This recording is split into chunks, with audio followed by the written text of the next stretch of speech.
Good morning. Listen, I have a question. Do you believe in divine connections? I do. And let me explain what I mean by that. In my opinion, divine connections are people that the Lord, and as I said before, I'm a faith-based person, so a lot of times you'll hear me refer to a higher power that I call God. But I believe in divine connections. I'm just pulling into work. Divine connections are people that the Lord sends into your life that are most positive people, successful people, people that are there to help you get from one point to the next, that are there to sharpen you, to make you think a little bit. A lot of times those people are more educated than you, more successful than you, have more resources than you, and they're there to make you a better person, to hold you accountable, things like that. Yeah. And I believe this. I've often, well, not been taught this, but in my life, I've learned that the people that you have in what I call my 3 feet,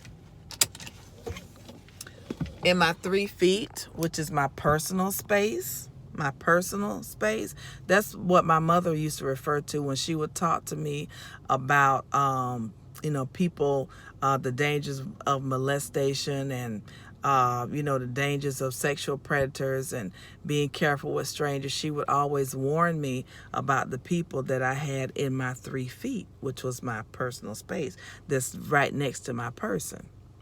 Now, I take that physical. She said that physically, but I say that spiritually and emotionally as well. The people that you have in your circle, your friends, your top 5 friends that are in your 3 feet.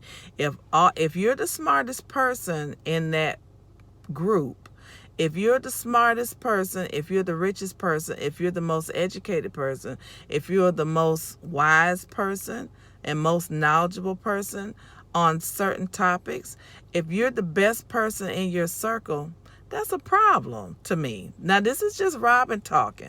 You've entered into a few minutes of Robin's reality. This is just me talking. I see something wrong with that. I want to have people in my circle that are better than me, are sharper than me, wiser, richer, so they can encourage me and be an inspiration to me, to help me, to hold me accountable, to lift me up when I'm down, to encourage me, to pour into me, to make me a better person, to give me something to shoot for, to aim at, to aspire to be. And that's just, you can take that in more ways than one, but I just think that if you're the best person in your circle, then there's something wrong with that. You need to have people in your circle that are better than you.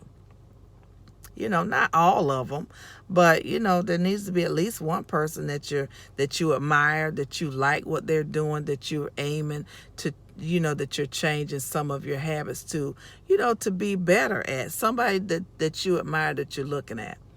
And that person, and I have a few people like that. I just had a phone call a few moments ago on my way to work from one of my former coworkers that, while we were coworkers, we developed a friendship outside of the office.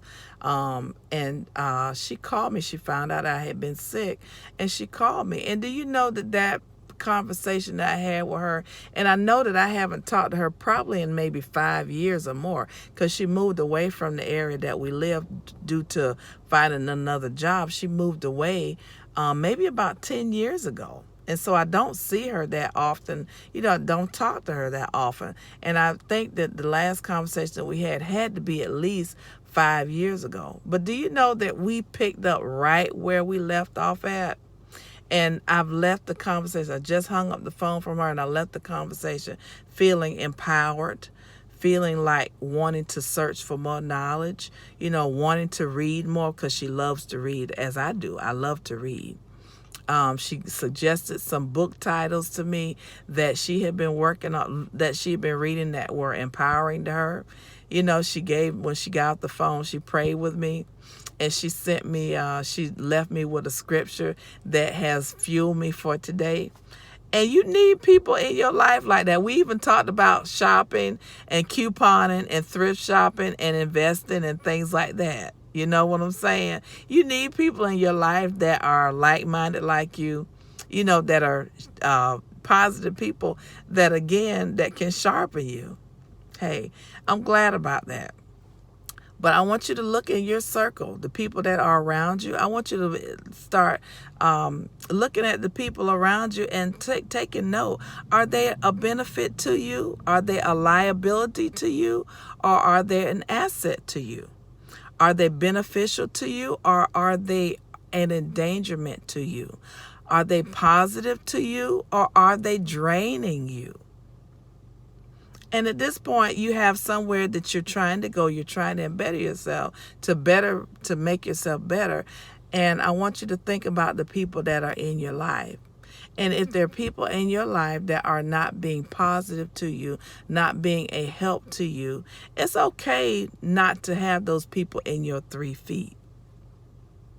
Because, I mean, you know, you pour out the people, but you need someone that's going to pour back into you. And it's okay. No love lost. You know, you can still love the person. You can still pray for the person. You can still, you know, have fond wishes toward the person. But again, sometimes you have to cut people out of your life that just aren't beneficial, and that are draining you and just causing, you know, emotional distress to you. And that's okay. It really is. Listen, I've been doing some thinking, and I got off the phone with my friend, and I just wanted to share that with you, you know. And I appreciate you all for, you know, watching the videos. I appreciate the comments. I appreciate the support. Hey, you guys are in my 3 feet. How about that? Comment below. Do you know of, like I said, I love to read. Do you know of any good books that are out there lately? Hey, let me know. But again, you've been watching a few minutes of Robin's Reality. Make it a good day. And if it's night when you're watching this, I hope that you've had a good day. Hey, continue to grow and continue to search through the personal relationships that you have. Let's work on that, okay? I'll talk to you soon. Bye.